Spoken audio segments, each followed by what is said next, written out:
ఎన్నికలపై తాజా సర్వేలో బల్దియాక బాద్షా ఎవరో తేలిపోయింది. తెలంగాణలో చలికాలంలోనూ రాజకీయ వేడిని పుట్టించాయి అన్ని పార్టీలు కలిసి. నిన్నగాక మొన్న జరిగిన దుబ్బాక ఉప ఎన్నికలో అనూహ్యంగా సిట్టింగ్ స్థానాన్నే కోల్పోయిన అధికార టీఆర్ఎస్ కి గ్రేటర్ ఎన్నికలు మూలిగే నక్క మీద తాటిపండు పడినట్లు అయ్యింది. అయితే అనూహ్యంగా దుబ్బాకలో బీజేపీ గెలవడంతో కేసీఆర్ లోనూ ఒకంత అసహనం కనిపించింది. ఆ తరువాత దాదాపు 4 రోజుల పాటు దంచికొట్టిన వర్షాలతో హైదరాబాద్ నగరం మొత్తం సముద్రాన్ని తలపించింది. మెట్రో నగరం, స్మార్ట్ సిటీ అని హైదరాబాద్ గురించి ఎన్నో గొప్పలు చెప్పే అధికార టీఆర్ఎస్ పాలనకి ఈ వర్షాలు మైండ్ బ్లాక్ అయ్యేలా చేసిందే అని చెప్పాలి.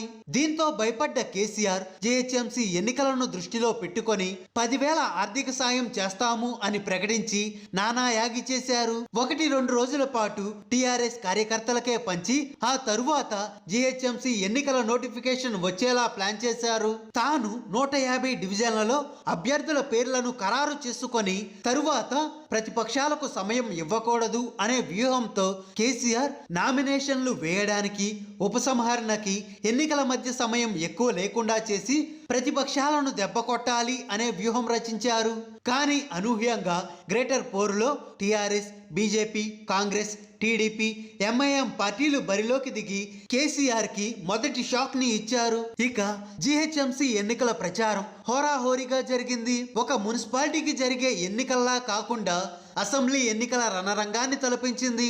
యుద్ధాన్ని తలపించేలా పార్టీలు తలపడ్డాయి. ఒకరిపై ఒకరు మాటల తోటాలను పేల్చుకున్నారు. మరి గ్రేటర్ హైదరాబాద్ మేయర్ పీఠాన్ని ఎవరు దక్కించుకోనున్నారు? ఇక అసలు గ్రేటర్ ఎన్నికల్లో ఏ పార్టీపై ప్రజలు మొగ్గు చూపుతున్నారు అన్న విషయంపై మా టీం చేసిన సర్వేలో ఎన్నో ఆసక్తికర విషయాలు బయటపడ్డాయి. గ్రేటర్లో బస్తీలు, వార్డులు, కాలనీలు ఇలా పలు ప్రాంతాలలో అన్ని వర్గాల ప్రజల అభిప్రాయం తెలుసుకునే ప్రయత్నం చేయగా ఈ సర్వేలో గ్రేటర్ ప్రజలు కేసీఆర్ ప్రభుత్వం పట్ల ఎంత ఆగ్రహం ఉందో ఆశ్చర్యం కలిగింది. ఇక అసలు విషయంలోకి వెళ్తే మొదటిది, కేసీఆర్ ఏ 10,000 సాయం పేరుతో జీహెచ్ఎంసీ ఎన్నికలో టీఆర్ఎస్ జెండా ఎగరవేయాలి అని చూశారో అదే ఆయనకి, టీఆర్ఎస్ కి శాపంగా మారింది. నిజమైన అర్హులకి ఆర్థిక సాయం అందకపోగా కరోనాని సైతం లెక్క చేయకుండా లైన్లో నిలబడ్డ వారికి ఆర్థిక సాయం అందకపోవడంతో బస్తీలలో, కాలనీలలో కేసీఆర్ ప్రభుత్వంపై ప్రజలు తీవ్ర ఆగ్రహం వెళ్ళగక్కారు. టీఆర్ఎస్ కి మళ్ళీ మేము ఓటు వేయము అని చెప్పారు. ఈసారి బీజేపీకి వేస్తాము అని చెబుతున్నారు. ఇక రెండో విషయానికి వస్తే, హైదరాబాద్ లో కరోనా విలయతాండవం చేసిన కేసీఆర్ ప్రభుత్వం టెస్టుల సంఖ్య పెంచకపోగా ప్రభుత్వ హాస్పిటల్లోనూ సరైన వసతులు కల్పించకపోవడంతో ప్రజలు ప్రైవేట్ హాస్పిటల్ బాట పట్టి లక్షల ఫీజులు కట్టి ఆర్థికంగా చితికిపోయారు. చాలా మందికి ఆరోగ్యశ్రీ కార్డులు ఉన్నా కేసీఆర్ ప్రభుత్వం కరోనా చికిత్సని ఆరోగ్యశ్రీలో చేర్చకపోవడంతో పేద, మధ్యతరగతి ప్రజలలో కేసీఆర్ ప్రభుత్వంపై కోపంగా ఉన్నారు. వీరంతా బీజేపీ, కాంగ్రెస్ వైపు మొగ్గు చూపారు. ఇక మూడవది, నిరుద్యోగ యువత. తెలంగాణ రాష్ట్రం ఏర్పడితే లక్షల్లో ఉద్యోగాలు వస్తాయి అని కేసీఆర్ మాటలు నమ్మిన యువత 6 ఏళ్లుగా విసిగిపోయారు. జీహెచ్ఎంసీ ఎన్నికల్లో అత్యంత ప్రభావం చూపే యూత్ ఓట్ బ్యాంక్ 90% టీఆర్ఎస్ పై వ్యతిరేకత ఉంది. యూత్ లో చాలా మంది ఈసారి బీజేపీకి ఓటు వేస్తాము అని చెప్పారు. ఇక నాలుగోది, లాక్డౌన్ కాలంలో 3 నెలలకి కలిపి కరెంటు బిల్లు తీయడంలో సామాన్య, మధ్య తరగతి ప్రజలలో కేసీఆర్ పై ఆగ్రహం ఉంది. వారు కూడా బీజేపీ, కాంగ్రెస్ వైపు మొగ్గు చూపుతున్నారు. ఇక ఐదోది, అన్నింటికన్నా ముఖ్యమైనది, డబుల్ బెడ్రూమ్ ఇల్లు. లక్షల్లో డబుల్ బెడ్రూమ్ ఇల్లు ఇస్తాము అని చెప్పిన కేసీఆర్ 6 ఏళ్లలో ఒక్కరికి ఇవ్వలేదు. దీంతో దాదాపు 85% మంది మహిళలను కేసీఆర్ కి ఓటు వేస్తారా అని అడిగితే చాలా కట్టలు తెంచుకున్న ఆగ్రహంతో తిట్టిపోస్తున్నారు. కేసీఆర్ ని ఓడించడానికే బీజేపీ, కాంగ్రెస్ లలో ఏదో ఒకదానికి వేస్తాము అని తేల్చి చెబుతున్నారు. ఇక గ్రేటర్ లో జనసేన పార్టీ పోటీ చేయకపోగా బీజేపీకే జనసేన మద్దతు ఇస్తుండడంతో గ్రేటర్ లో జనసేన అభిమానులు, పవన్ కళ్యాణ్ అభిమానులు కూడా బీజేపీకే తమ ఓట్ అని తేల్చేశారు. ఇక గ్రేటర్ లో టీడీపీ బరిలో దిగిన టీడీపీ అధినేతలు ఎవరు అభ్యర్థుల తరపున ప్రచారం చేయలేదు. వాస్తవానికి హైదరాబాద్ లో టీడీపీకి ఇంకా బలమైన ఓట్ బ్యాంక్ కార్యకర్తలు ఉన్నారు. అభిమానంతో టీడీపీకి ఓటు వేసి గెలిపిస్తే గెలిచిన తరువాత టీఆర్ఎస్ లోకి వెళ్ళిపోతున్నారు. అందుకే టీడీపీపై అభిమానం ఉన్న ఆంధ్రప్రదేశ్ లో టీడీపీ ఓటమికి కూడా కేసీఆర్ పరోక్షంగా కారణం కాబట్టి ఆ కసితో గ్రేటర్ లో ఉన్న టీడీపీ అభిమానులు ఆంధ్ర సెటిలర్లలో ఒక వర్గం కూడా కేవలం కేసీఆర్ గ్రేటర్ లో ఓడాలి అన్న కసితో బీజేపీకే మద్దతు తెలపడం కోసం మెరుపు. ఇక చాలా డివిజన్లలో కాంగ్రెస్ పార్టీకి కూడా బలమైన ఓట్ బ్యాంక్ కేడర్ ఉంది.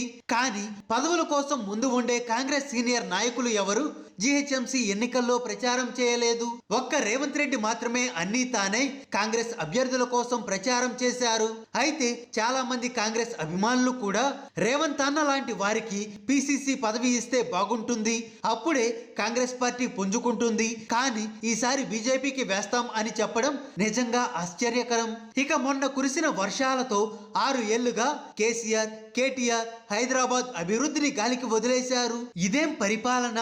రోడ్డు డ్రైనేజ్ కూడా సరిగ్గా లేకుంటే ఎలా?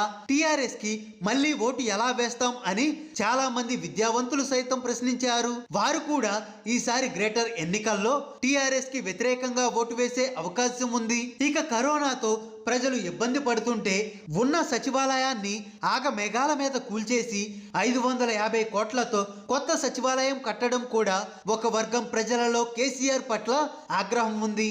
అసలు 6 ఏళ్లలో 6 సార్లు కూడా సచివాలయానికి రాని కేసీఆర్ కి కొత్త సచివాలయం ఎందుకు అని అనేక మంది ప్రశ్నిస్తున్నారు. ఇక కేసీఆర్ ప్రభుత్వ వైఫల్యాలతో పాటు కేసీఆర్ కుటుంబ పాలనపై కూడా ప్రజల్లో వ్యతిరేకత ఉంది. తెలంగాణ రాష్ట్రం ఏర్పడిన తరువాత నిరుద్యోగులకు ఉద్యోగాలు రాలేదు, కానీ కేసీఆర్ కుటుంబం మొత్తానికి పదవులు దక్కాయి. కేసీఆర్ సీఎం అయ్యారు, ఆయన కుమారుడు కేటీఆర్, అల్లుడు హరీష్ రావు మంత్రులయ్యారు, కూతురు కవిత ప్రజాగ్రహంతో ఎంపీగా ఓడిపోయిన దొడ్డి దారిలో ఎమ్మెల్సీగా ఉన్నారు. ఇక మరో అల్లుడు సంతోష్ రావు ఎంపీగా ఉన్నారు. ఇలా కేసీఆర్ కుటుంబ పాలనపై కూడా చాలా వర్గాల ప్రజల్లో వ్యతిరేకత ఉంది. మొత్తం మీద సంక్షేమ పథకాలు పంచి రెండోసారి అధికారంలోకి వచ్చిన కేసీఆర్ అభివృద్ధిని గాలికి వదిలేశారు అనే చెప్పాలి. ఎప్పుడు ఎన్నికలు జరిగినా భావోద్వేగమైన మాటలతో ప్రజలను రెచ్చగొట్టి గెలుస్తున్న టీఆర్ఎస్ పార్టీకి గ్రేటర్లో మాత్రం కార్కి బ్రేకులు పడడం ఖాయంగా మా సర్వేలో తేలింది. ఇక మేయర్ పీఠం సొంతం చేసుకోవాలంటే గ్రేటర్లో మొత్తం 150 డివిజన్లు ఉన్నాయి. ఈ 150 డివిజన్లలో కార్పొరేటర్లను ప్రజలు ఎన్నుకుంటారు. అయితే మా సర్వే ప్రకారం అధికార టీఆర్ఎస్ పార్టీకి 25 నుంచి 40 స్థానాలలో, ఎంఐఎం పార్టీకి 40 నుంచి 45 స్థానాలలో, కాంగ్రెస్ పార్టీకి 2 నుండి 5 స్థానాలలో, టీడీపీకి 1 స్థానంలో, ఇక బీజేపీ 60 నుంచి 75 స్థానాలలో గెలవబోతున్నాయి అని తేలింది. బీజేపీ ఇంత అనూహ్యంగా పుంజుకోవడానికి కారణం కేసీఆర్ పై ఉన్న ఆగ్రహం, అసహనం, కేసీఆర్ పై ఉన్న వ్యతిరేకతను ఓట్ బ్యాంక్ గా మార్చుకోవడంలో బీజేపీ 100% సక్సెస్ అయ్యింది అనే చెప్పాలి. అయితే బీజేపీ జీహెచ్ఎంసీ ఎన్నికల్లో భారీ మెజారిటీతో గెలిచిన బల్దియా పీఠం మాత్రం టీఆర్ఎస్ కే దక్కనుంది. దానికి కారణం 150 డివిజన్లలో కార్పొరేటర్లను ప్రజలు ఎన్నుకుంటారు. మేయర్ ను మాత్రం కార్పొరేటర్లు, గ్రేటర్ లో ఓటు హక్కు కలిగిన ఎక్స్ అఫిషియా సభ్యులు కలిసి మేయర్ ని ఎన్నుకుంటారు. బీజేపీ భారీ మెజారిటీతో గెలిచిన టీఆర్ఎస్ కి లోక్సభ, రాజ్యసభ ఎంపీలు, ఎమ్మెల్యేలు, గవర్నర్ కోటాలో నామినేట్ అయిన ఎమ్మెల్సీలతో కలిపి 37 మంది ఎక్స్ అఫిషియో ఓట్లు ఉన్నాయి. దీంతో ఈ 37 ఎక్స్ అఫిషియో ఓట్లు ఎంఐఎంతో కలిపి గ్రేటర్ లో మేయర్ పీఠాన్ని టీఆర్ఎస్ గెలుచుకొని ప్రజా తీర్పును తొంగలో తొక్కాలని కేసీఆర్ పావులు కదుపుతున్నారు. మొత్తం మీద ప్రజా తీర్పు కేసీఆర్ కి టీఆర్ఎస్ కి వ్యతిరేకంగా ఉండబోతుంది అనేది నిజం.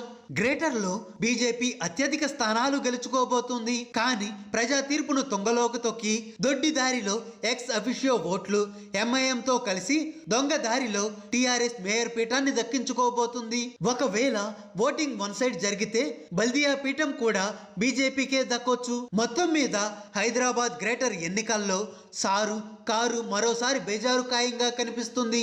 మరి ఈ ఉత్కంఠకి తెరలేపాలంటే మరి కొద్ది రోజులు ఆగాల్సిందే. ఏది ఏమైనా తెలంగాణ టీఆర్ఎస్ కి అడ్డా అని విర్రవీగిన కేసీఆర్ కి టీఆర్ఎస్ కి జిహెచ్ఎంసీ ఎన్నికల్లో బ్రేక్ పడనుంది. ఒకవేళ ప్రజా తీర్పు అనుకూలంగా ఉండి బీజేపీ 70 స్థానాల పైన గెలిచి టెక్నికల్ ప్రాబ్లమ్స్ తో మేయర్ పీఠానికి ఆమడ దూరంలో ఆగిపోయిన కేసీఆర్ కుటుంబ పాలనకి టీఆర్ఎస్ పతనానికి నాంది అని చెప్పాల్సిందే. హాయ్ ఫ్రెండ్స్, మా టుడే టుమారో యూట్యూబ్ ఛానల్ చూస్తున్నందుకు చాలా థ్యాంక్స్. మరిన్ని లేటెస్ట్ వీడియోస్ కోసం వెంటనే సబ్స్క్రైబ్ చేయండి. అలాగే ఈ బెల్ ని కూడా రింగ్ చేసేయండి.